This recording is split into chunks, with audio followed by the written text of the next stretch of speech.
19 रनको आवश्यकता छ नेपाललाई जितको लागि। पाउँछ नि स्ट्राइकमा shot in there, and that's gone for the maximum. This is stylish Pawan Saraf.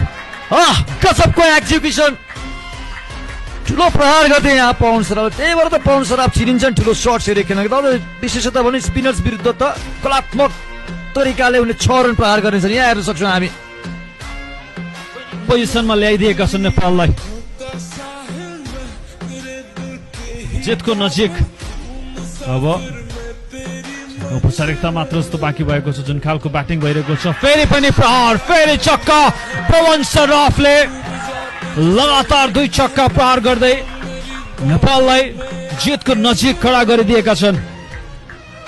महँगो ओभर, हल्का सर्ट अफ लेन्थ बल थियो, पुरा जिउलाई खोले, पावर युज गर्दै त्यो शट छक्का।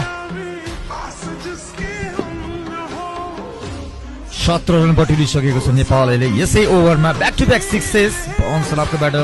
दर्शक महानुभावहरू, मुलपानी क्रिकेट ग्राउन्डको वरिपरि हुनुहुन्छ, कृपया नहटाउनु होला बलबाट, किनभने ब्याटिङमा पवन सराफ छन्, जता पनि बल जान सक्नेछ।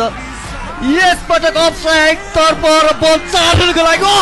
गजबको प्रदर्शन, ब्याटिङ डिस्प्ले पवन सराफबाट। Cut finisher Pawan Saraf.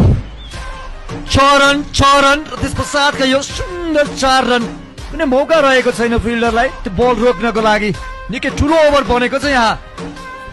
Room बनाए यस पटक अफसाइडमा रोजे।